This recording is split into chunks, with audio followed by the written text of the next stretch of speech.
Why is my screen?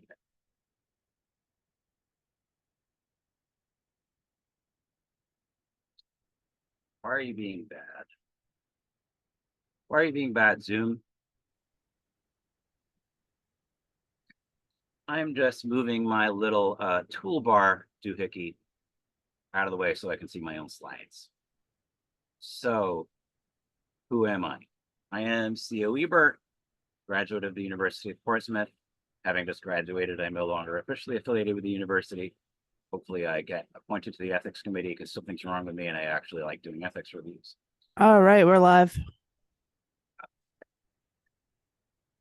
Welcome. Great way to spend a Saturday morning. I am C.O. Ebert, also known as Owain Drake, also known as that really hot non-binary scientist. But try to focus on what I'm saying.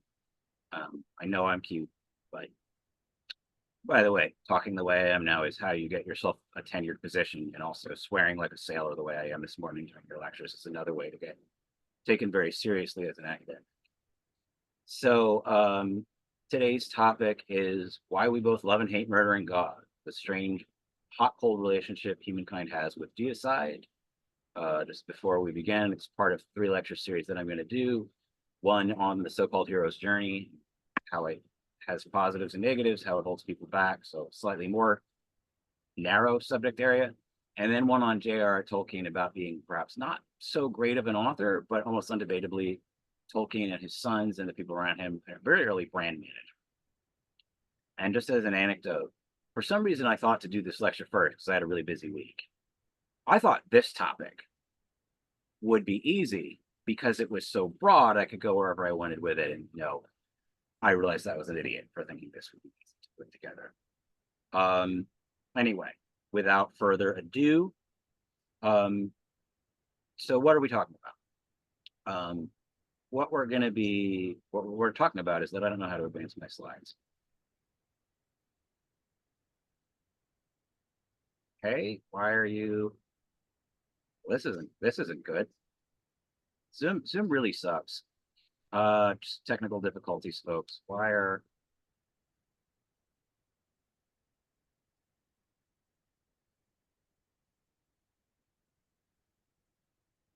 there we go. Okay, so what is the framework for today's lecture? The framework is today we're going to be talking about what people have believed over time. Science and history can't prove technically that anything doesn't exist.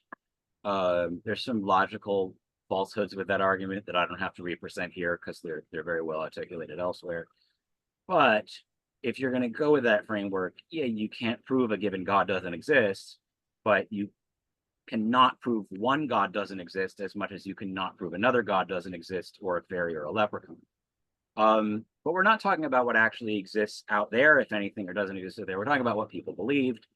So if you are a person of faith, you can always say that the moment people begin to believe this is when revelation occurred or re-revelation occurred, because some faiths have a tradition that part of their faith was once known, it was lost to man, and when the belief reoccurs in the historical record, it's the divine being re-revealing itself. The other disclaimer, there's not any privileging in this lecture. So Christianity, Islam, and Judaism do not enjoy the special privileging they do elsewhere. They're treated with the same level of respect as any other religion, Hinduism, ancient paganism, Satanism, for that matter. And also all unprovable scientific beliefs are treated equivalently in this lecture. So belief in the law of attraction or belief in magic, we're talking about what people believe. So if you feel you might get triggered by the 3 Abrahamic religions not being given a especially high place above others, you should tune this out. And if you also could be triggered by Yahweh and Allah and Jesus, and or even Hindu gods being spoken about as if they're, for purposes of belief, the same thing as a fictional character in media, or the same thing as a god in a religion other than your own, tune out. It's not my goal to frustrate you and leave you with a migraine on a beautiful Saturday. And I'm just going to do one more technical check, and then we'll begin. So that's the framework. So what is a god anyway? Well, the word God comes from the ancient Indo-European word Gudan. I don't really know if that's how it's said, but there's how it's spelled. You can see it on the screen. It's a Proto-Germanic word, potentially meaning libation, like wine or oil that you would pour out for an offering. In the movies, it's blood, but that's actually pretty rare. Invocation, meaning a ceremony or wording used to call a god or a spirit in a burial. And over time, that becomes the word not only for God, but any God, because God is sometimes a name and a title. Note for references in the Bible, when you see the word God, it usually is a stand-in for El, which to some people is another name for Yahweh. To students of ancient Canaanite folklore, is a separate God from Yahweh, who was his father. And when you see the Lord, it's usually a stand-in for Yahweh. The ancient Baal, one of Yahweh's rival gods, actually also means Lord. That God is really called Hadad, and Allah simply means the God. But El also was a word in ancient Canaanite and Ugaritic, for example, that could be the name of God, but could also be the word for God. So it's very common for the God who's considered the one true God for their name and title to be the same thing. And sometimes when you're getting translated into another language, the name for a rival God becomes the rival's name in that language. And another final trigger warning is we are going to be talking about the religion of the ancient Israelites at the point of henotheism, which is where biblical authors at various times were to state that believing there was more than one God, but they should primarily worship Yahweh or only worship Yahweh, but that other gods existed. Apologeticists deny that that's what the Old Testament says, but this is pretty much what all scholars and historians agree that it said. Again, maybe those people who believed there were other gods besides Yahweh were wrong, but it is what they believed. And so we will be talking about that. Apologetics, if you're not familiar with it, is usually in religion or philosophy where someone says, I know it doesn't look this way, but we're going to explain why we're right, even though someone has done a great criticism why we're wrong. The problem with apologetics is it starts with a conclusion. In my opinion, I don't have much respect for it. It's an inflated version of Star Trek nerds talking about why there's not a lore contradiction. So this is a concept from Bart Ehrman, and let's talk about gods in general before talking about the God. And I don't think my pointy point is on the screen, but if you could, top of it says ultimate God, and then the great gods, local deities, daemonia, second to last here, which is from what the word demon arises, but it's doers of things, the spirits or energies that carry out the laws of nature. And then finally, divine humans, and under that, you would have regular humans, starting with the king if this pyramid went down, and then regular people. So in other words, the ancients did not think of there being this wide gap between mortals and gods. It was a continuum. And there's a lot of evidence that in Bart Ehrman's work on Christianity that that's actually kind of similar to how early Christians and Jews also viewed things. But there was this idea of a continuum. And because of that, sometimes divine beings had a lot of very attributes that we might find very mortal today. But because it was a continuum, you could fall really wherever you wanted. Gods could have a birth and a death, an origin and end. They didn't have to exist all the way backward into eternity to be a god or not end. They did not certainly have to be completely good. They could possess a gender, even though gender is arguably an entirely mortal quality. It exists to reproduce, which is a workaround for death. And for our idea of infallible, immortal gods, probably seems incompatible with them. Although I realize there are a lot of people who have a modern philosophical concept of divine feminine and divine masculine. There is one thing that begins with gods, and that is there is an otherness to them. And it's not just sacred versus secular. Very early on, there's this idea there's an otherness that you can't understand about the gods. If you read the Bible, for instance, Yahweh's otherness and even alienness is stretched into how he is at least intellectually incomprehensible to.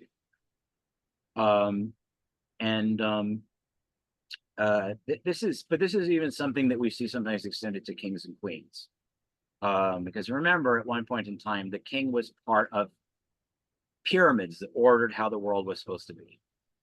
So ancient gods sometimes possessed immortality and control over natural elements. They had an influence over human fate, but were sometimes governed by fate. later on, as we move from animism into theism, they sometimes are personifications of universal forces. Sometimes the ancients were very conscious that they were personifications. The Celts famously laughed at how anthropomorphic the Greek and Roman gods were, at least anecdotally, we're told that. And they can demand worship. Sometimes the point of the worship is to curry favor or keep away wrath.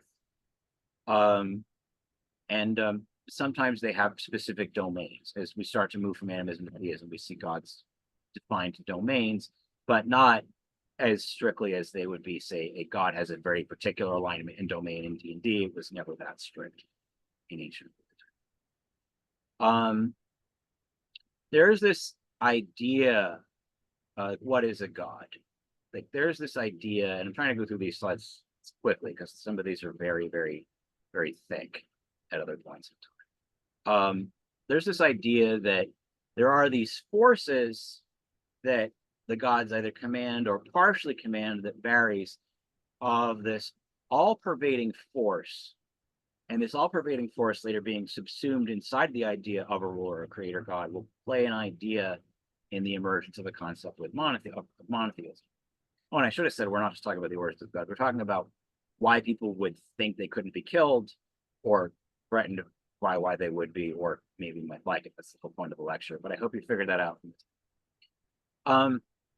So a lot of ancient Chinese thoughts, there was the Tao or the Jian, which was cosmic order itself, which pervaded not only into the order of the seasons, but into social order and moral order, as well as those ideas became more strict. The Sumerian gods had these things called the tablets of destiny, which commanded the Met, which was a force above magic. Ea or Enki, the god of magic, could only command magic. His brother Enlil could command the May. Magic could basically adjust everything within the framework of the universe, within its constants, while not going against the constants. The May would actually set what the constants were. So it meant you had read, write, edit privileges on the constants of reality. And that disparagement between Enki and Ea, for that matter, is why Enki has to be so tricky when helping mankind survive the flood. And in the biblical version of that, Enki and Enlil, who are rivals, get merged into one god. Which is why the biblical flood narrative is so confusing. The Fates, who are sometimes personified, or the Moira, sometimes had to listen to the gods, but sometimes even the gods were bound by them. And even in the Sumerian version, before someone rightfully took control of the tablets of destiny, the early primordial gods were running around doing stuff. So the relationship between the gods and these immutable forces was pretty fluid.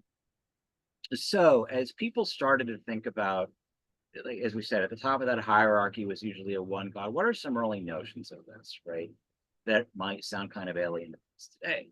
There's the creator of the source. It's often a primordial entity. And since some of the earliest versions, the creator of the source is called the source because they provide the source material or stuff for reality. They don't create. Tiamat in Sumerian mythology and Ymir in Norse mythology are carved up by the early gods. Their bodies used to make the worlds. And then in other things, the gods that were El in Canaanite mythology, or Enki and Enlil in Babylonian myth, which were still around, they're part of both Sumerian and Babylonian myth, create and order the universe and pass the kingship on to someone else. It's the same thing in Egyptian mythology. So a lot of the earliest notions of the creator were not they still were. In the Australian Aboriginal and in a Native American indigenous traditions, we see that the creator usually passes kingship on to someone else. They're not the one ruling and ordering the universe. That would only be later.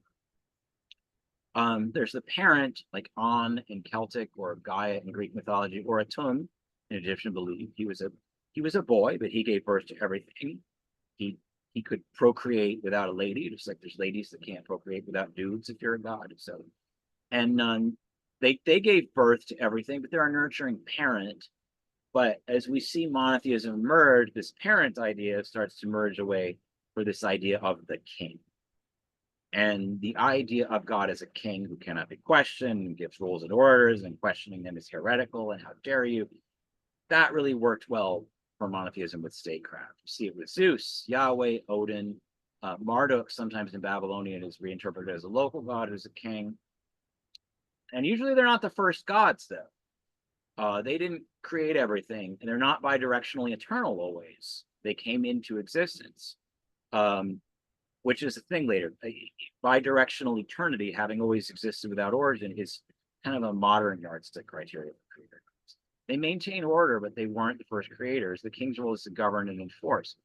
And then there's the interesting one. There's the dreamer. We'll talk about Immanuel Kant a little bit later. Brahma is a good version of this. It's this idea that all reality is a dream in God's mind.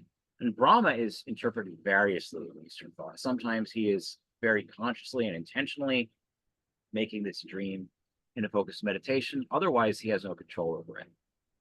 To early mention of media is the Elder Scrolls universe, where the Godhead is not conscious at all, is in the middle of a fever dream. Carl Jung even famously, in answer to Job, postulated that Yahweh might be this way, and that he didn't need to be fully conscious. He was basically just an id, sheer pleasure principle, avoid pain, seek pleasure, no ego, no I, no super ego in relation to others, because prior to there being anything else, he didn't need it. It was unnecessary. That's why he freaks out so much, according to Jung, at the end of Job, asking Job all these unanswerable questions, but I am kind of just displaying fear because he's afraid of Job's ability to grow and change. There's another thing we'll talk about. Are gods mutable or not? Do you need to be immutable to be a god? Unchanging. And or to be the god. A lot of people say that that's necessary. And the interesting thing is Jung postulates that Christ comes not to save man, but to save God. So that God can become mortal and die and become fully conscious, have an id and a superego, so to speak. Not that I think Freud is right, but just to keep things simple, because everyone knows what those are. And what's interesting is that Lucifer in that becomes this reluctant being to be like, my God, whom I love so much, is not conscious. I must help him become so. So I've got to do all this stuff. So answer to Job is a very interesting part of this. So what this is what may interest you, right? So what are, and we'll talk about the origins, what are the modern taste buds and early modern ones for what a God has? There's the omnis, omniscience, all see. God possesses complete and infinite knowledge as well as sight everywhere. Although if you have all knowledge of all time everywhere, you don't really need sight because there's nothing to observe because everything's already in there. But this raises the paradox of knowledge and free will. Does God know the choices everyone will make? And again, this is it's not going to head of ourselves. Does the Godhead set everything up and take their hands off, or do they guide everything? And even if you allow free will, if you know how everything's going to play out, doesn't that mean that you made choices at the moment of creation that, sure, I'll create you with this free will, but your free will make this choice. And without free will, can love genuinely be given? How can love exist without some kind of informed consent, without some kind of free will? Omnipotence, all powerful. And we'll get into that. What does that mean? Does a God require unlimited power, or is it enough to be God of a given universe if you can do anything a mortal can conceive of? Like, does the power limit have to go on forever? And then is God bound by logic? Can God create a boulder that he or she or they or it can't lift? They can, there's something they can't do. Either way, there's something they can't do. Right? If they can't create a condition they can't later override, that is a limit. Or are they not bound by logic? Do they set up the rules of logic so logic doesn't apply to them? And then do they experience time linearly or not? And we'll get into some other things of transcendence during eminence on another slide. Omnibenevolence. The God destroys a city. Is it murder? Is the God guilty of murder, or are the residents of the city guilty of sin? Right? Is everything that God does inherently good simply because it's done by a God? And this brings up the Euthyphro dilemma, which is the one about the city. Like, Is something good because God wills it, or does God will it because it's good? And this goes back to ideas of essential goodness and badness. Of a Godhead is will ultimately balance it out, so you should do good, so you get rewarded in the end.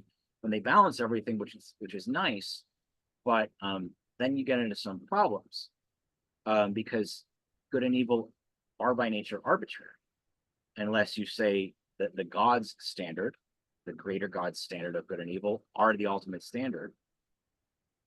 But then you're following rules, right? And following rules or being obedient isn't inherently good or bad.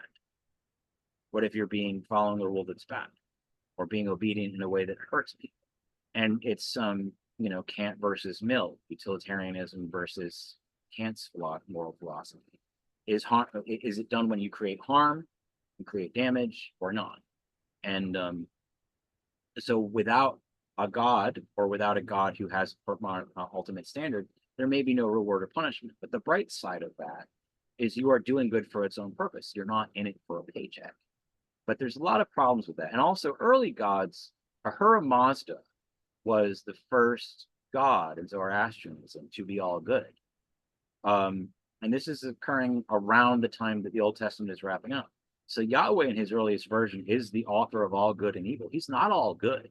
And good isn't just the absence or shadow of evil.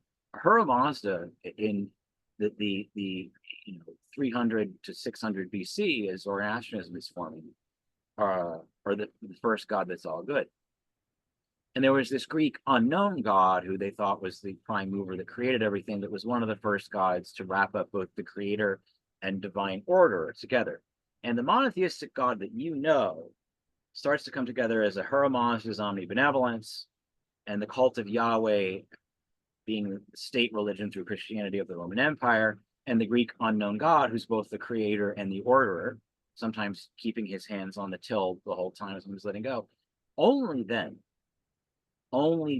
is the concept of any kind of omnipotent, infallible Godhead as you know it born. And even then, it probably took till about 1500 for that to become what a huge swath of the population believed. There's a famous story where there's a bishop asked a commoner, what are your thoughts on God? And he said, he's a decent old chap, and I think he's pretty great. Well, what about all the things he does? Oh, what is he able to do? And of course there were commoners who had an idea like this about God, like these omnis, omni this, omni that, even if they didn't know those words. But for it to be widespread, it's only probably been about 500 years that the concept of God that you were raised on existed or was born, at least in the human world. Soul and so a couple of other things. Do you need the omnis? What if you can create a universe or even a multiverse? But that's all you can do. You can't create an omniverse. So a multiverse is a multiverse containing various universes where all possible variations of that universe play out, but of course only things that can happen that don't defy the logic or constants of that universe can play out in the multiverse. In other words, nowhere, if we're part of the multiverse, is there a universe where there's a whole number between 6 and 7 because it defies the logic rules of our universe. But in an omniverse, there could be a different multiverse where the universe is where that happened. So I would think if you can create and run a multiverse, but there are things above you that that can even control, an omniverse, I think you still qualify as a godhead just for running an omniverse. Do you need to be sole and alone and have no origin? Why is that necessary to qualify as a god? Right? I understand it has an emotional resonance, but but when we look at some unusual concepts of God in myth and media as we go through here, you don't necessarily have to be the only thing to be not just a god, but to be legitimately, at least in the right relative position, called the god, at least relatively, if not ultimately. Can a god change? Do you have to be fixed? If you don't change or cannot by your nature change, is that a limit? And do gods have to be unlimited? But if you want that and they are immutable, they're kind of limited. Is mutability imperfection? And Christian theology actually has this very interesting new thing called open theism, that suggests God. It's a new Protestant theology that's, not everything is rigid, even in the big three religions and all their branches, that God's nature changes dynamically in relation to creation. And it's seen as a more better way for God to express agape, unconditional love. Divine mutability allows for a more real relationship with creation. And then there's perfection, forms, and eccentricity, whatever. Plato's theory of forms argues that perfection exists in an abstract, mutable realm of divine forms up above us, that like our world is a reflection of that. Then he goes into stuff about how stories and narratives are a reflection of the reflection, us being the first reflection. And but he arbitrarily says things like goodness, beauty, masculinity. It's almost as if categories, which we created categories by putting things in them and can change them. But it's almost like he thinks there are these category lenses of which our immutable natures are made. But he's very picky because you have to have an arbiter, because not all categories or forms or archetypes are primary, and whose category is right. So the arbiter is usually that unknown God, again, that the Greeks were coming up with, who is one of the parents of our modern concept of God, the Greek unknown God. St. Paul, by the way, directly claims and says when he goes into one of the cities, when he's preaching in the Bible, I have the unknown God you're looking for. And in fact, I know his name. So the idea that the unknown God was influential on Christianity is undebatable. And this is in one of the nine writings by Paul that even non-religious scholars like Herman agree probably was written by Paul.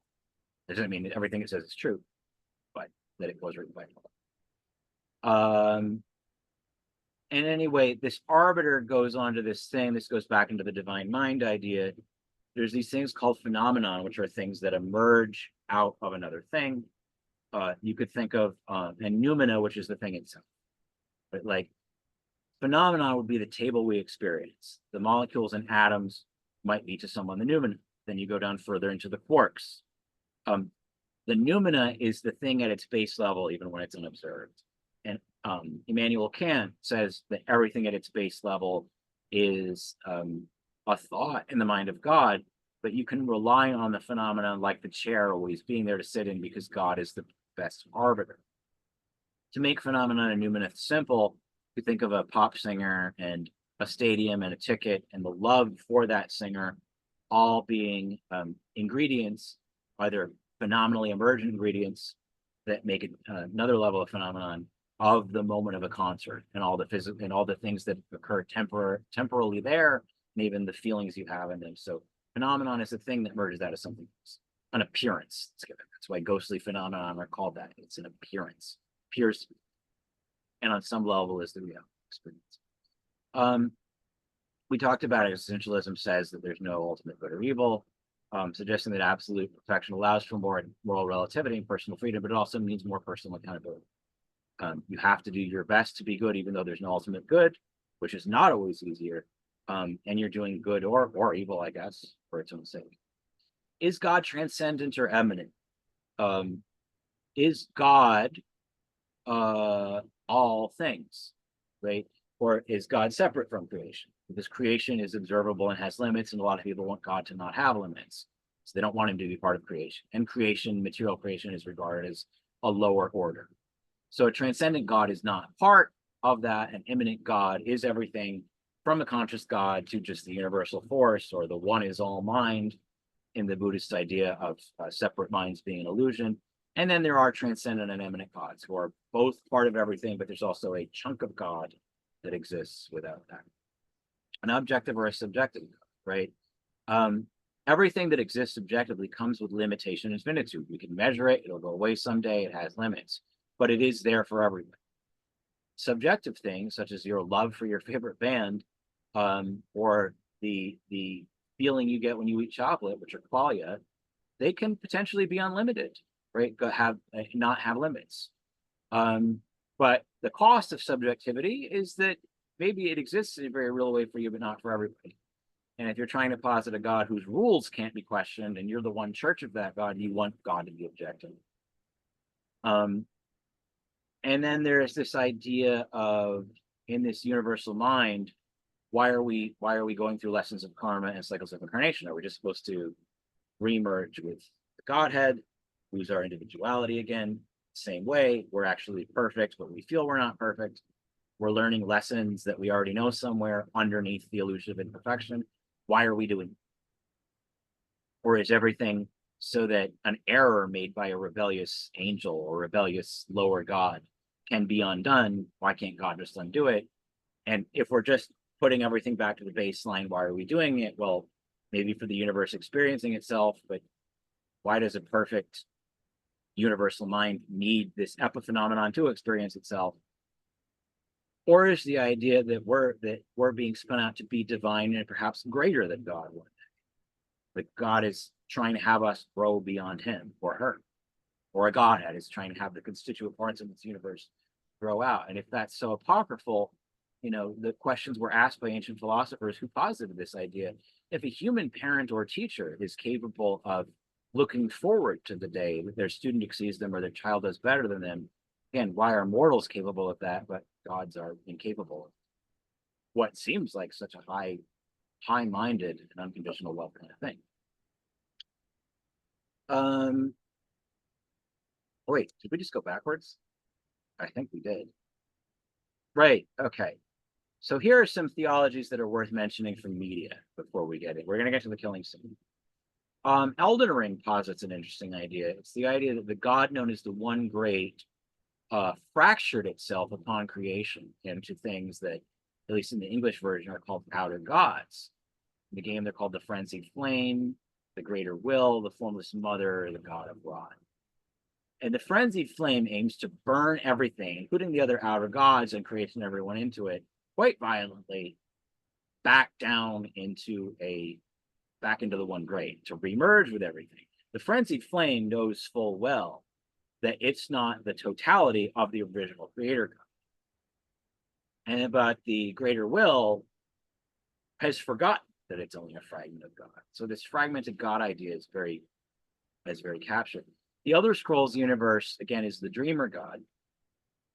The Godhead actually went into its sleeping state to go into creation due to some sort of trauma that it couldn't deal with. In the vernacular, God couldn't deal with his shit. May as well swear, since already this lecture topic is going to go up badly with some people. So creating reality as a dream in an attempt to process its grief. But the residents of this universe are trapped in repeating motifs. Like, for one thing, you can't ever evolve or attain enlightenment or heal your trauma past the source wound of the damaged Godhead, right? If trauma is the baseline of God, you can't heal beyond it.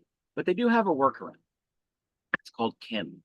And if you can truly realize you're just part of the dream, you don't really exist, if you just realize that on your own, that you zero sum in the Scrolls universe and don't exist. But if you can hold that paradox and also insist that you exist at the same time, you can take control of the dream. And then there's a state beyond that called Amaranth, where you can usurp the dreamer, which isn't because you want power, but because you might be able to spawn a creation without these recurring awful motifs or traumas, or at least maybe with fewer. That's actually implied in the Elder Scrolls universe. The one time where Amaranth is explored in the writings of Michael Kirkbride, the person that attains Amaranth they do better, not perfect. They choose to live the axiom of don't let perfect be the enemy of better. Simulation theory is mentioned here, that everything's a computer, in which case, I guess God is just the computer we're all running on. It's been explored elsewhere. I'm going to kind of just skip over it because I don't think it's that compelling. And then God is a role, and it's also it's just not that compelling, but it's been talked about to death, and you probably talked about it with your friends. I don't think we need passion. God is a role or position. God isn't a singular eternal being, but is a role that can be occupied or passed on. In some classical myths, we talked about it. The kingship being passed on, current God stepping down or being usurped. It's reflected in works like The Sandman, where gods can be replaced, or in Preacher, where God willingly abdicates his throne.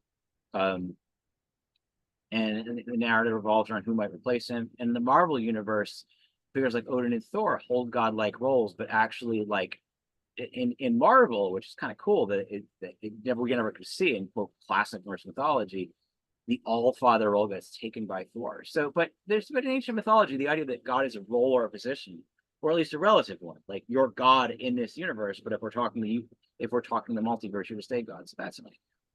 We talked about multiverse and omniverse concepts, where the already, I think. But these are explored in things like in DC Comics and Marvel, the presence or the one or the source or the one above all. They used to be the highest head honchos in the cosmic hierarchy of DC and Marvel, but now there are omniverse things that are further than that. And finally, the idea of gods feeding on worship. In American gods, the quote lesser gods are no longer being worshipped, so they're not feeding. But Clive Barker's Imagica feeds the idea that even the creator god, explores the idea, even the creator god needs to be fed by worship or will wither and die. And in some instances, there can even be ideas that maybe there's not a god, but eventually enough people believing in a one creator god comes together. So, and sometimes knows that they're not the creator god and sometimes thinks they are. And that can mimic the demiurge that I think is on another slide. This is the most controversial slide. So is Yahweh always God? Yahweh, Islam basically pushes forth the idea that Allah is that one Godhead. There's no question about it. And Christianity and Judaism, of course, the same thing about Yahweh. And generally Muslims all regard Yahweh and Allah as the same God. And a lot of most Christians and Jews do, except some who hold some Islamophobic sentiment. So Allah is almost universally portrayed always in Islamic writing as having the omni qualities, including omnipotence and omniscience. The concept of Allah was born after these Greek ideas of the unknown God collided with Yahweh's mythos in Christianity and Judaism, once he was clearly the all God. So there was never a version of Allah that didn't have these things, because at least the belief in him as widespread, I'm going to stop disclaimers after this point, is born after these things are solidified. People say the Quran is more consistent than the Bible and has fewer contradictions. Well, of course it does. It was written by one man, maybe with some help over one lifetime, versus the Bible, which was written over centuries by people with different agendas. So of course the Quran, it's just logical. Just to mention, Allah is not a moon god, as some extreme right-wing Christians point out. But however, Muhammad did briefly, at one point, apparently believe, according to the Quran itself and some scholars, and then later retracted this, that he had three daughter gods, Al-Lat, Al-Uzza, and Manat. So that's the one not being stolen alone. That's the one really challenge to Allah. But Allah was basically born in a time when this idea of an omni everything God was already around. Yahweh was born well before it. And again, he was just once one of the Canaanite Ugaritic gods, and a lot of the biblical passages come from the transitions. So Yahweh can't locate Adam and Eve in the Garden of Eden until they come out and say, "Here we are," and he realizes they've eaten of the fruit. He can't defeat men with iron chariots, which we'll talk about later, and is defeated by the god Shemosh, god of Moab, in combat in 2 Kings. Lack of omnibenevolence. The reason not is just disobedience, but also the reason is after eating of the tree of life, or after eating of the tree of knowledge, Yahweh doesn't want Adam and Eve or humanity to eat also from the tree of life, because they'll also become gods. In actuality, then what the serpent said, who can't be the devil, by the way, because the devil later on in the story of Balaam and the golden ass and the talking ass, which we'll be talking about, and the book of Job, is still God's lieutenant. So the serpent didn't actually lie. Like, I ate the fruit and I didn't die, and if you eat both fruits, it'll be great. But God just stops them and kicks them out. So it's partially disobedience, partially also because if they eat the fruit, he'll have fellow gods to do it. And so I don't know. That doesn't seem very beneficent. And it's basically the same thing with the Tower of Babel, right? There's no commandment he's given, don't build a tower that reaches heaven, but if they do this, there's nothing, if they finish this, there's nothing they won't be able to do. So again, freaks out and destroys the tower and scrambles the languages. Actually, I don't remember. Does he destroy the? I know. I think he destroys the tower, or maybe he stops them from completing.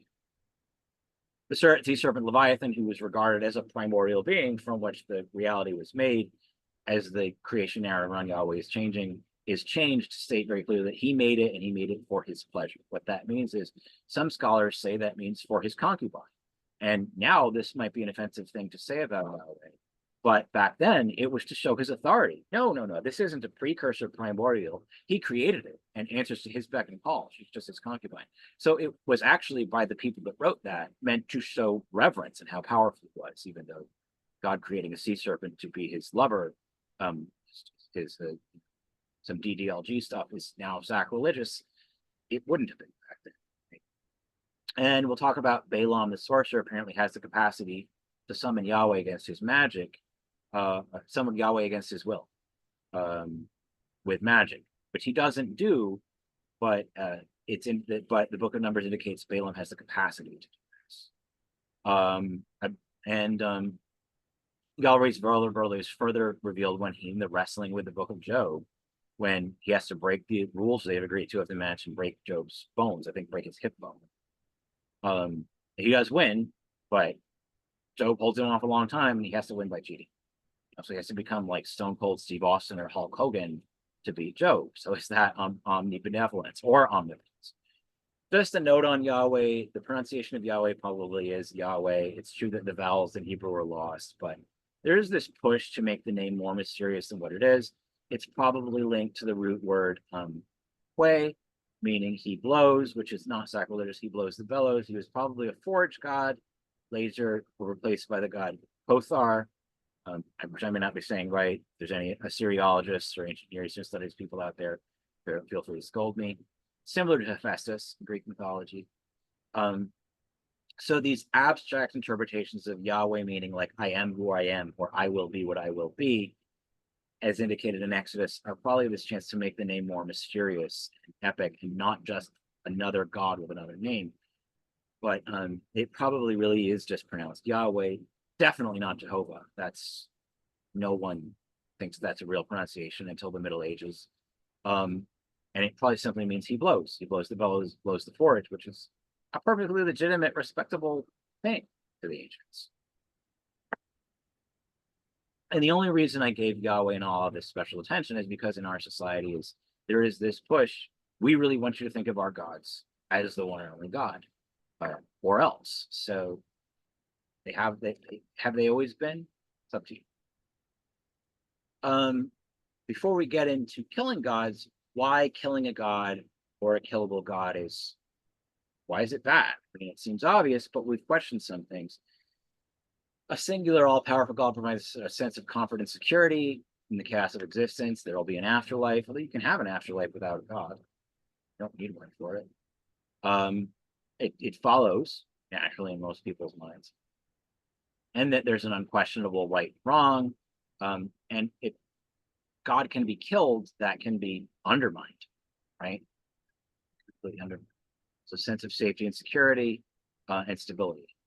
Also linked with order and control. If a killable God maintains divine order, giving believers a framework for understanding their place in the universe, a killable God threatens this order, suggesting that there is no ultimate control or authority, and if God can be overthrown, who else? Anybody can do it, right? If God can be questioned, anyone can be questioned. So essential and situational morality, statecraft often prefers a singular definable God because it allows for a legalistic rather than farm benefit ethos. Ethos, if you're not familiar with it, is the spirit of, if when you say that technically violates the rule, even though that's not how it was meant, it's the sort of other points of technicality, the ethos of a thing. You technically might be enforcing the rule, but when you enforce a civil rights statute to say Walmart can build in this town, whether the people want to or not, you are definitely not enforcing the ethos of this anti-racism law, even if somehow by the wording you're enforcing the technicality. So, and again, we talked about situational morality, where you have to do your best to be an arbiter in your best heart of what is right and wrong, because there is no ultimate right or wrong. Society doesn't like that. And in all honesty, it is tough to run a society where it says do your best. You kind of have to have some kind of rules. But in ethos and existentialist morality, the rules are constantly adapting to do their best to be based on when harm is created or when benefit is done. In essentialism and in Kantianism, it's merely the violating of rules themselves or the disobeying of commands that does it. And so if God is killable, the state needs these rules, rule technicality-based ethos, rule rather technicality-based morality, rather than ethos to keep things running. And if you can kill God, what rule can't you question? And again, challenge to divine and mythic authority. Again, that pyramid of beliefs that the king or the president in proper order and morality derive their place from that. And at one point, the king was thought the divine right of kings means the king was appointed by God. If you're saying Henry shouldn't be on the throne, you may as well be saying Christ isn't God. So you don't know how deep that went. It's question really earthly rulers. And then statecraft. And I think this is on another slide, but we'll do it here. Statecraft refers to the path to the other world of the divine should be through whatever the proper prescribed method for accessing the divine is, right? The anthropological witch is simply when you try to access the spiritual realm or spiritual powers, not through what the dominant culture prescribes. Anthropological witch is always an outside. Anthropological witch is always the outside to whatever the proper means of access is. In ancient Rome, that was Christianity. And the accusations against whatever group are the anthropological witches is always the same thing. They kill children. They're sexually immoral. They engage in human sacrifice. They're wicked. And if you look at the accusations of the Romans against Christians, it's the same thing that the Christians in medieval Europe are levying against pagans and witches later on. But statecraft prefers this one path to the one true God. And if the one true God is killable, why should their path be the only one? So a lot of it has to do with basically all these are sense confident. So why would you want to kill it? No one is above justice. No one. Right? That feels good. Even a God can be held accountable. Taps into a very deep sense of justice. The trial of God at Auschwitz, which by the way, needs to be mentioned, occurred before obviously the Holocaust and the events of the formation of the modern Jewish state, and all the complexity in there, which had a heavy effect on the theology of rabbinical and Jewish thought. So the trial of God occurred during Auschwitz. Before they were killed, it's anecdotal, but Wiesel states that he interviewed people that it happened. They put God on trial and found him guilty, right?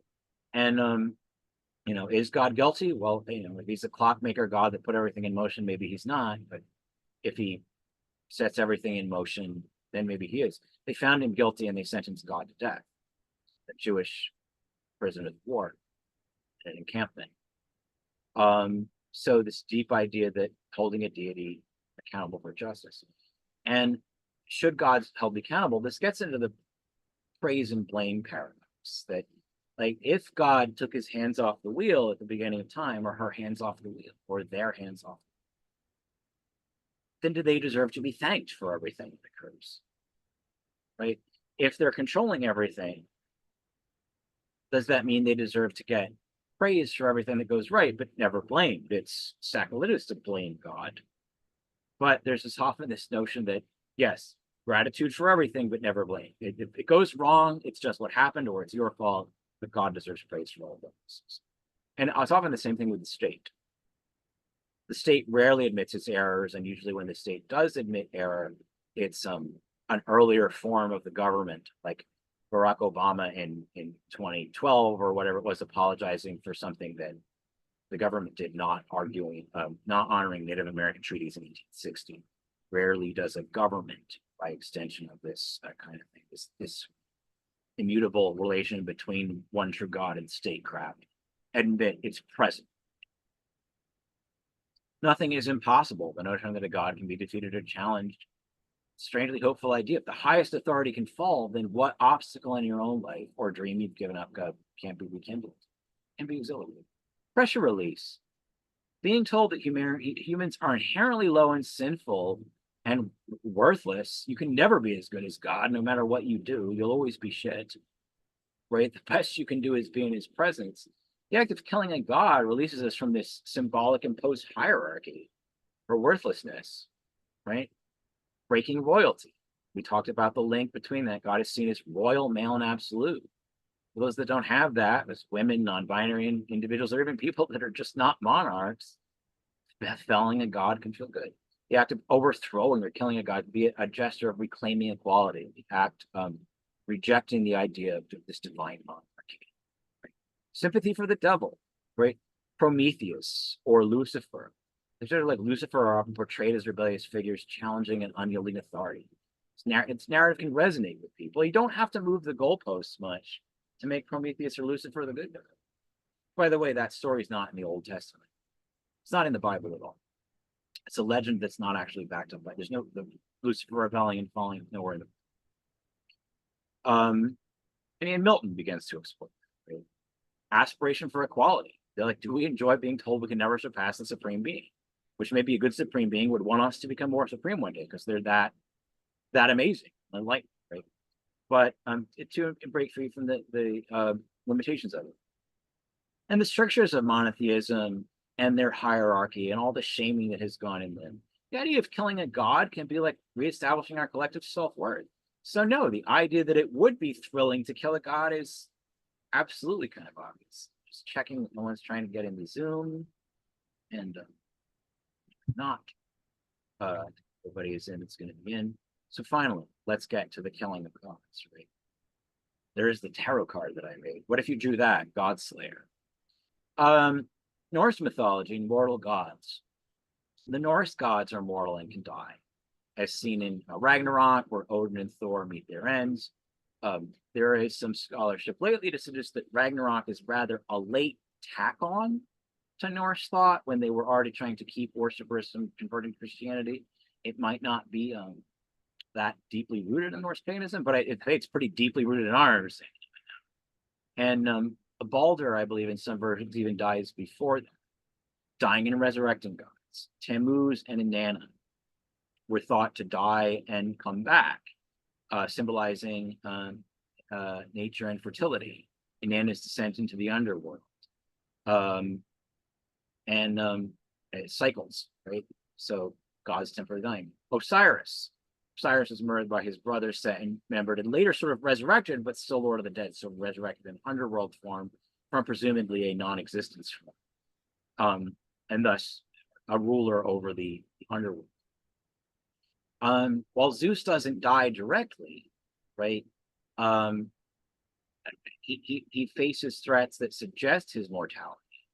Hera occasionally says, you do this one thing, because if we all get together, we could overthrow you like your predecessors Uranus and Kronos were overthrown.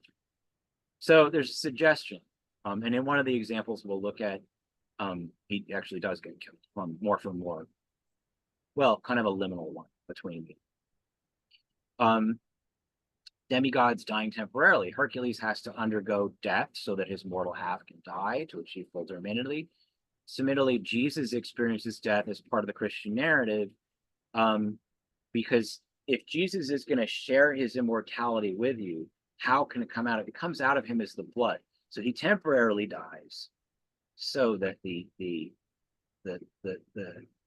sacred can become secular, resurrect, resecular again, reoffer you immortality. So it's this temporary death, right? In Canaanite mythology, and we're going to talk about this more deeply, but Yam, who's equated with Yahweh, is defeated by Baal using the Yagrush and Aimer. And nearly all scholars, except for, well, a good portion of scholars believe there's great evidence that Yam and Yahweh are the same deity, or were when the Baal cycle was written, although they're undebatably separate later. So there's a tradition where Yahweh can be slain. The myth of the fifth son, the Aztec gods, there's cycles of the universe being born and reborn, really reminiscent of Hindu mythology. Nanahutzin, which I hope I'm saying right, that the sun has gone out and they need at least a sun to start a new creation. And so Nanu Hutsun, beyond just death, the gods are in this like afterworld for God's place, completely sacrifices himself to become a new sun, start everything again. It's kind of a cool way because he's like kind of badass. He, she, they. It's the gender of this god changes. So like somebody's got to do it. And since none of y'all are, not a hoots and out. Enjoy new creation, mofos. So it's a really very cool god in mind. And the god Vitra is slain by Indra. In some ideas in Hindu mythology, Indra is slain by a god. Sometimes a god can be slain by another god. Not mentioned on here, but the Monkey King, Sun Wukong, can apparently kill Buddha or even the creator, even though he doesn't want it to. And in some cases, even Brahma goes bye-bye, either to become a new Brahma or a new creator at an end of enough cycles or an end of enough cycles of cycles. And there might be something on my slide I can't see under this. The zoom is in the way. Let's just check. We're almost through, folks. We're almost to the meat of the stuff that you're probably here for. Let's go with some examples from media. Some famous ones, right? Prometheus Unbound by Percy Shelley, which is where Prometheus gets freed. Prometheus is actually freed in some Greek works, usually by Hercules, but then usually apologizes to the gods. Well, in this, Prometheus doesn't apologize and overthrows Jupiter, who's Zeus. It's the absolute triumph of rebellion, right? It's a step further as a precursor, right, to full-blown the deicide of the creed. Right? Paradise Lost by Milton still says the devil is bad, but relatable.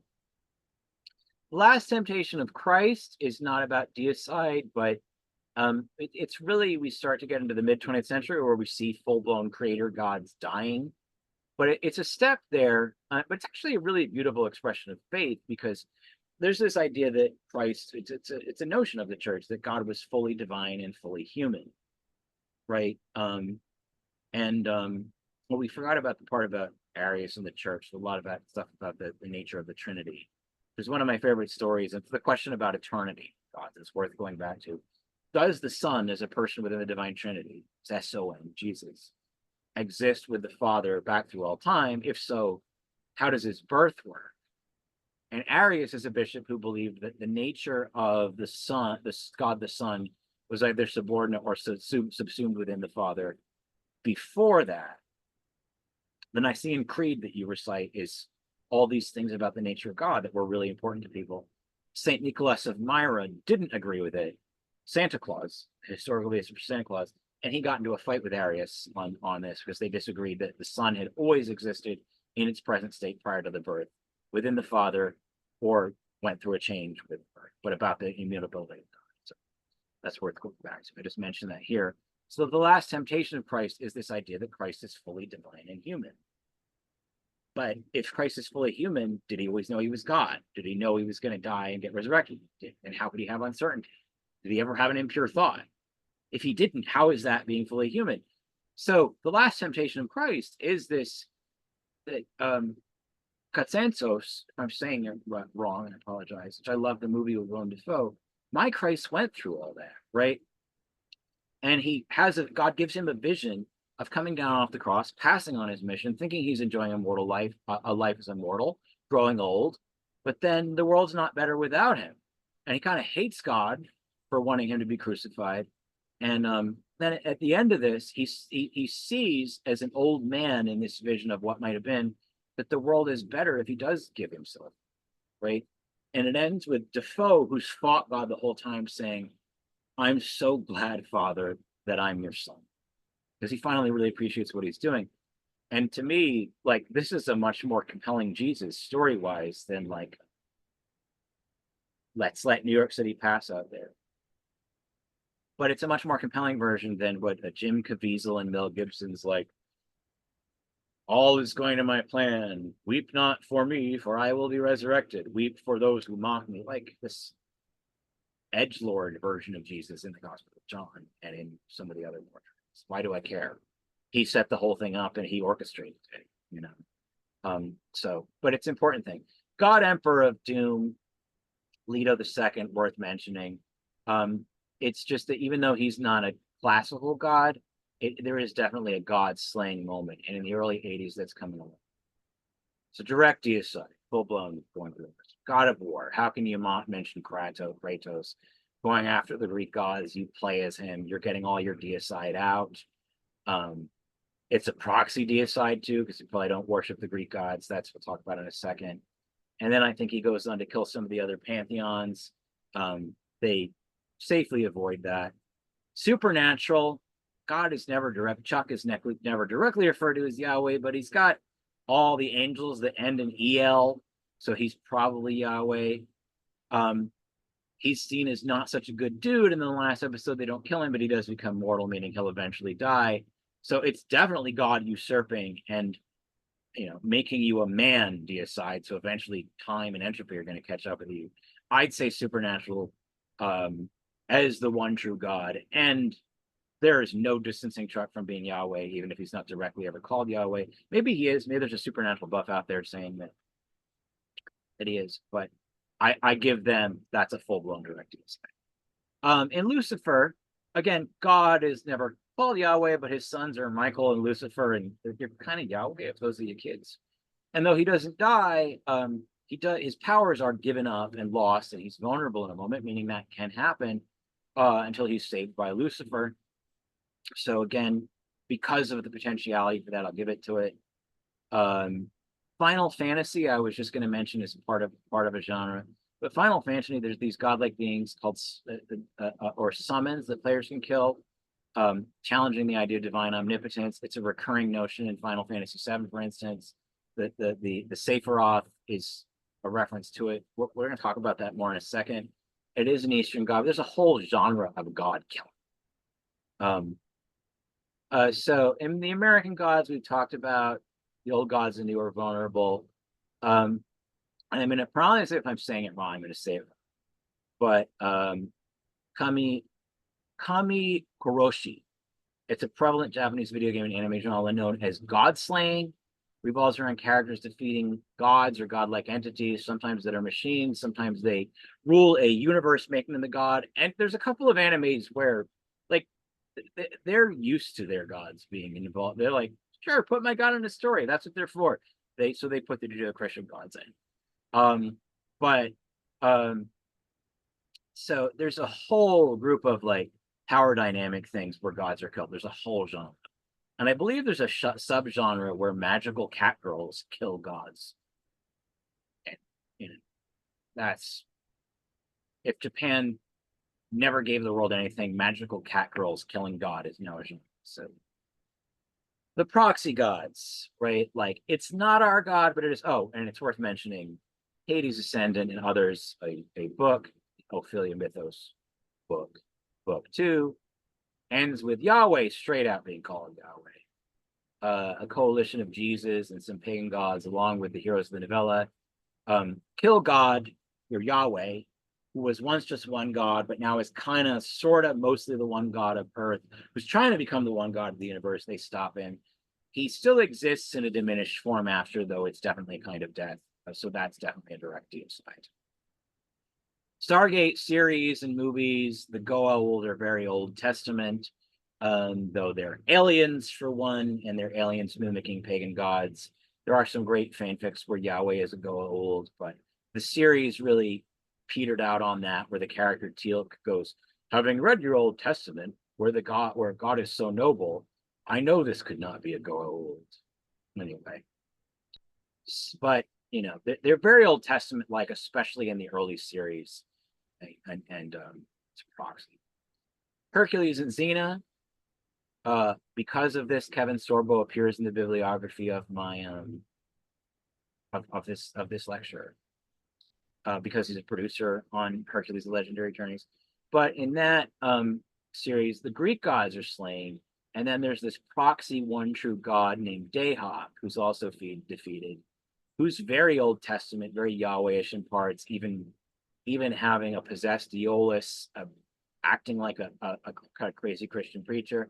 But the series sidesteps this by having a episode where even though Dayhawk is like a Yahweh stand-in proxy, Old Testament wrathful God, Xena meets the Israelites, and at one point she's like, "This one God is not the one God of the Israelites, so calm down.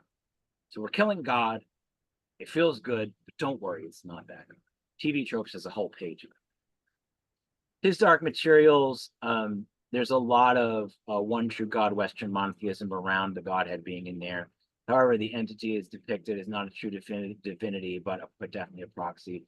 Discworld series, the same things with that, where the gods are often mocked, but there's a sci-fi simulated reality aspect to both these series.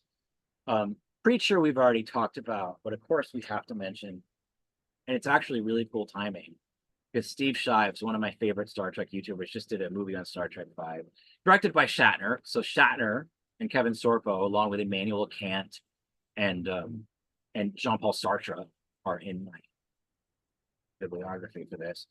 But there's this very Yahweh-ish energy alien thing that even claims to be Yahweh and the gods of several alien races, who's trapped on a world and has everyone except Spock and Kirk fooled. And even McCoy is like, it's God. Oh my God. God's like, I want to fill my message with your starship and take it beyond this barrier. And all William Shatner's overacting. All the other debate about whether that's a good Trek movie or not. And here I'm nothing but a full-blown Star Trek fan envy. What use does God have with a starship? Excuse me, but why does God need a starship? But it's a question about all these things. Oh, we need these donations, or even God needs you to not marry this person. Well, why? Why does God need this? So it's often been said, I say, and I'll just go, I don't know if there's a God that's going to judge somebody for being trans or their sexual orientation, but if there is, it's not a very important God, and you may as well try to fight him. If you've been judged sinful by God, if there is an afterlife, fight him. So our last slide, if you haven't checked out and been offended yet, wait, are we there yet? I think we're almost there. Don't worry, we're almost through. Oh. So what if you have to take Yahweh? What if the wrathful anger, not the practically noble version of Yahweh we see in, say, open theism, but what if that wrathful Old Testament God, what if he's going to send you and your family to hell? What if you have to try to take him out? He's already judged you. He's damned you. This is a tongue-in-cheek slide. And again, this is based on some inference. But garlic can kill vampires. This is where you learn how to kill gods. Garlic can get rid of vampires, silver for werewolves, and iron for fairies. So how do you take out Yahweh? Well, first of all, his angels, right? So ancient Egyptians, some ancient Egyptian traditions, there was an oil called keres. There's the hieroglyphs for it. And you could put it on a dagger and kill an angel with it. This is the Egyptian understanding, obviously, not the Israeli understanding. And this is probably a later story among probably the Coptic Christians, actually. It's the Coptic Christians explaining why their ancestors didn't die out, because they fought back against the angels and they were saved. TV show Supernatural does something like this. I don't know if they actually use KRS, but you can put it on a dagger and it can kill angels. Any weapon can kill an angel if it's coated in KRS. By the way, 1 part Lebanon cedar oil, which there's still Lebanon cedars left. You can get it on the internet. 1 part sandalwood, 1 part myrrh, which would be easy to get. Asphodel honey, which I checked exists, honey of the asphodel flower. Put them all together in the proportions on here. Everything being 1 part except the asphodel honey. You've got KRS, your angels. One of them is, and I forgot I have it. I have a little model of an iron chariot that's actually made of iron. Well, yeah, we were skipping ahead. Get another god to do it. In the biblical narrative, the god Shemosh, god of the Moabites, is depicted as temporarily defeating Yahweh, not slaying him. When there's a royal sacrifice made, when the king of Moab sacrifices his son to Shemosh, Shemosh is a full-blown god here and takes Yahweh out. It's not clear if Shemosh could have defeated him without it, but he temporarily kind of goes Super Saiyan. Of course, the apologists are like, it wasn't really Yahweh and Shemosh fighting. When it says that, it means they're peoples, but but at other times you're like, we should take it literally, right? But not this. So get another god, right? In Judges, the inhabitants of the valley cannot be driven out by Yahweh because they have chariots of iron. Why he can't drive them out, but it's a challenge to omnipotence. Maybe it's all iron. Maybe it's just iron chariots. I have a little iron chariot that I was going to have for fun profit. I'm not going to get up and make you wait during this long one. In case Yahweh gets pissed off at me after the lecture, I have the iron chariot. But some people have speculated that iron, because iron often hurts supernatural beings, which may have something to do with the Iron Age replacing the Bronze Age, and older beings being demoted to being daemonia, or doers or carriers of things, can be hurt by iron. But that's probably modern speculation. So maybe iron is a kryptonite for him. And then a friend of mine, who Adam in the back, who this is co-streaming on Geeked Out Podcasts, when I mentioned this to him, this is not scholarship, but as a joke, said maybe Yahweh is a fae. And then I went further from that, which is totally tongue-in-cheek. Maybe he's like a Tuatha Dé, who is adopted fae pantheon, adopted by the Canaanite gods. And they gave him a rough upbringing. And so maybe all this trying to pretend he's the one true God and all this antisocial stuff, maybe you feel sorry for him because maybe they adopted him or fostered him but didn't treat him well. And, maybe he's not such a bad guy. Maybe that's why he was treated well. There's references in Numbers where the Israelites respect what Shemosh has given the Midianites, so you should respect what Yahweh's given us. And also, we should pick a neutral place to fight because Yahweh is supreme in the desert, Shemosh is on mountains. So there's this idea that location might matter even for Yahweh. And there's also in the interpretations where what it is that Balaam is going to do to stop him is trying to curse the Israelites by summoning Yahweh to a mountain, and the indication that Yahweh maybe can be summoned, and he doesn't want to be summoned there. So this is actually the first appearance by the devil in the Bible, when he's still God's lieutenant, who he is through the whole Bible. God basically says to this wizard, is a good word for him, if that reading is right, which is kind of scholarly thing. Don't let Balaam summon me to a mountain. So the devil goes to a guy on his donkey and says, Yahweh doesn't want you to summon him to a mountain, even though you could, he'll be pissed off, and then there will be a punishment for it later. Says the devil telling him, so you better not. And Balaam's like, whatever. And then so his donkey starts talking and saying, you should listen to the devil. Even I see this is a bad idea.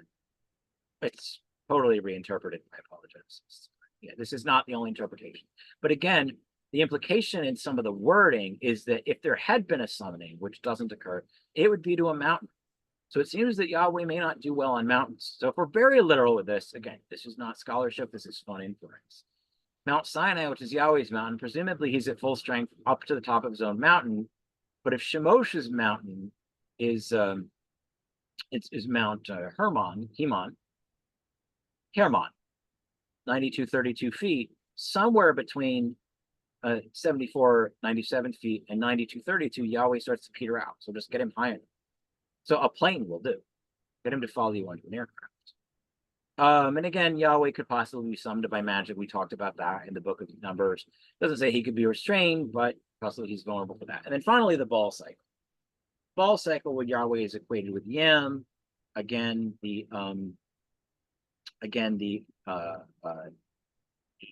Yahweh is not the creator. That's El. He wants to be king. Yahweh or El intends to give it to Baal. Is actually not his son, or his half son in some versions. But Baal is seen as a better ruler. Yahweh kind of, quote, kidnaps his own mother wife. Asherah is confusing because sometimes she's Yahweh's mother, sometimes Baal's mother, sometimes they're wives. Sometimes there's more than one Asherah. But Asherah, whoever she is kidnapped. El is worried for her, so gives the kingship to Yahweh / Yam. Yahweh has Baal killed and sent to the underworld. He gets out with the help of his sister Anat, referred to as the beautiful and violent one. And apparently not even Yahweh, while he temporarily is on this throne, is going to fuck with Anat. Anat or Anath is the ultimate bad bitch. So Ball, she gets Ball out. Ball then battles sea serpents and various things, and with the help of his lads and lasses, who are like his human mortals, but who he's friends with, who he treats pretty well, he goes to Kothar, or sometimes the Kothar Wa Kassis, who has taken up Yahweh's form / EM's former position as the Forge God. And he's happy to have it. Yahweh didn't want it. He wanted to be king. And forges for him the Yagarush and the Aimer. One weapon, which is to take a god who has become the god and knock him down to just being the god, and then another one that can slay him outright. Driver and chaser, which varies upon the telling. But I think if you really want to take a god out, especially a god who's going to send people arbitrarily to a bad place in the afterlife, your best bet is the Yagrish or the Aimer, or to become a god yourself. Those are the two best bets. But if you can get the Yagrish and the Aimer, the chaser and the driver, that's the best bet. So, and then I'll just show you how many slides I have. These slides available. If you want to have these slides, please feel free to just email me. And I think I've made you sit through enough. I'll just ask the chat for a second if there are any. Let me just end the screen share if you don't mind.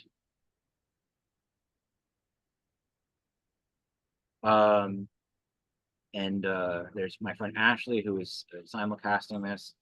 Yeah, this will be available for everyone later, just for a second. If anyone wants to put questions in chat, or if you're watching, live watching at least, which is about noon Eastern time on the 20th or 21st Saturday. But if I don't see anything from Ashley, I'll assume there's no questions there. Yeah, and that's about it. I think this was a long one, an hour and 20 minutes, but I hope you enjoyed it. And again, it's an exploration of the notions of how we got to one God, how recent they are, how different those could be. Explore it in your own literature. Why might killing a god be good? Is it a proxy just for authority? So I hope these ideas did not offend you. They're ideas for exploration. If you have any questions, feel free to email me at COE Cat Oscar Empire at Proton Mail, Proton, PROTON like the particle, mail like postal mail, .ch for Switzerland. Like Cat Henry. So COE protonmail.ch. Email me your questions, or if you'd like a copy of these slides. And for those of you on YouTube, leave a comment if you like. It will be moderated comments, though. This will be my content, and due to the subject matter publication. Lecture felt cute. Might delete later. Thank you for coming. Ashley, before I go, anything you want to add? There were a couple questions. Sure. Okay. Okay. Regarding, this is back to the tongue-in-cheek slide you had at the end regarding like how to kill a deity. Right. So you mentioned that God had a fear of being summoned. There's a book, The Lesser Key of Solomon, and it has rituals in which Solomon used to like supposedly summon demons. Now, do you know if that book and those rituals, air quotes, collected in there are actually from anything, or they're just like spiritualism made up shit? Right. I know a little bit about this. A lot of occultists will brusque at what I'm about to say. And again, I just want to point out, I'm not an anti-occult person. I don't be like, oh, a lot of academics are like, respect religion. I love the occult. A lot of my ideas for stories come from the occult.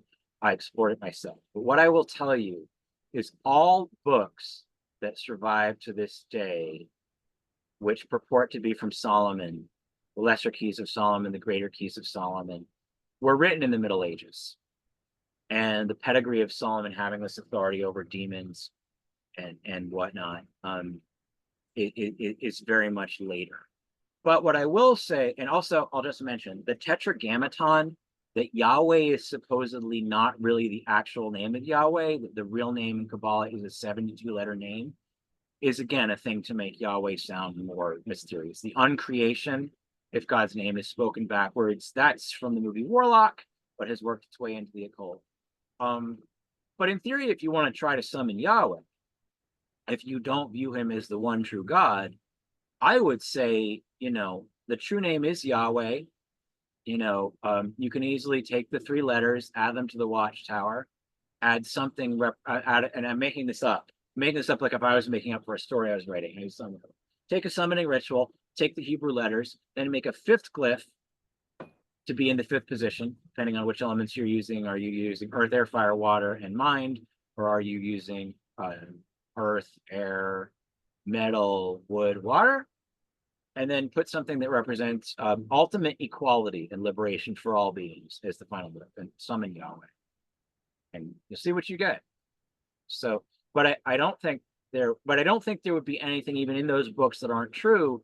Maybe where you could summon angels, and I think there even maybe some things about summoning the what's it called? Metatron? Metatron, Metatron. the voice of God.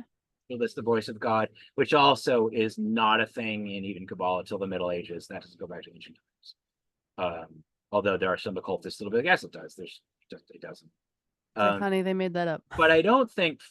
But there's also a weird thing in Kabbalah, whereas there's this Ein Sof, which is the pure uncreated form of God, where like we did talk about Gnosticism, which is where like it must have been like under my thing. Gnosticism is the thing where this belief that there's a perfect reality out there, like Plato's world of forms within a perfect God, but then accidentally an emanation from the perfect God in that creates a mirror of all creation, including a mirror of God that thinks it's God, called the demiurge. So the Ein Sof is in Kabbalah this unspoken thing, which is kind of like the original emanation. And in some cases, Yahweh may be a secondary emanation of the Ein Sof in some Kabbalah. So maybe you can summon Yahweh if it's an Ein Sof. But I would presume most of the medieval people writing the Solomonic keys, you could summon an aspect, but I don't think summon and control Yahweh against his will would be a thing you'd have medieval Europeans, whether Christian or Jewish, writing. I doubt it. I could be wrong, but it would be anathema, because at the end of the day, they mostly were deferential to the idea of some unquestioning thing with no equal. So I think not. Oh, we do have a pulp culture question from Adam in the back. Because talking about supernatural, you brought up one of your Deicide examples. Chuck Refuer has the character Chuck, but also God's sister Amara. Do you know where that name? Does that name come from mythology? Is it from Sumer or? I think it's. I might be getting it wrong, but I think it's an archaeological site. I think Amara might be a Greek name. I want to say, and this is totally, I know it is from something, but it's probably not a mythology so much as like a resonance thing. It might be the archaeology site where Akhenaten, the heretic pharaoh, but I could be totally wrong. That might be Amarna. That's Amarna. I think it does come from something. But the idea of God having a sister is, again, might go back to Sophia. Because so if God of our reality is the Rex Mundi, or the false mirror of the real God and the true holy reality, who sometimes is tragic, by the way, not some people. Some Sophia is that. There's also the Shekinah, which is sometimes the word, like sometimes that, and there was nothing, but then God spoke the word, and the word was with God. Sometimes the word is the Shekinah, the feminine manifestation of Yahweh on earth, in some forms of more liberal Jewish theology. But the idea of God having a sister, or even some traditions, not so much Christianity, of like death, but God having a few primordial siblings, supernatural does definitely have footing for that. For Amara, you'd have to Google it. I know it's something. I don't think it's the name of a being. It might be, but it definitely comes from somewhere. But it's not Amarna. I was wrong about that. I think Amarna is the archaeology site of Akhenaten, but not an archaeologist. I have a folklore and the degrees actually in writing narratology. I just saw a thing the other day where there was a guy being interviewed about economics, and and I Googled his PhD because something seemed off. He was a geology PhD. Oh. Go ahead. Sorry, that was a long, shitty answer. No, that's fine. I'm not sure. Like, chat, shout out if you have any other questions you want to answer before we close for the night. The morning. It's not night. Oh my god. The day has just started. Right. All right. Then if there's no more questions, I think we've held everybody for 90 minutes. I want to thank you for everybody that watched live, everybody that's watching on YouTube later or on Twitch later, on my YouTube or on Geeked Out's Twitch. And thank you very much. That's the love and hate relationship we have with Deicide. All right. Thank you, everyone. All right. Thanks, all. All I'll right. catch you later. Actually, technicalities. Can I just end the Zoom on my end? Yeah, just end the Zoom. We're just gonna blink Thank you screen. very much. Bye.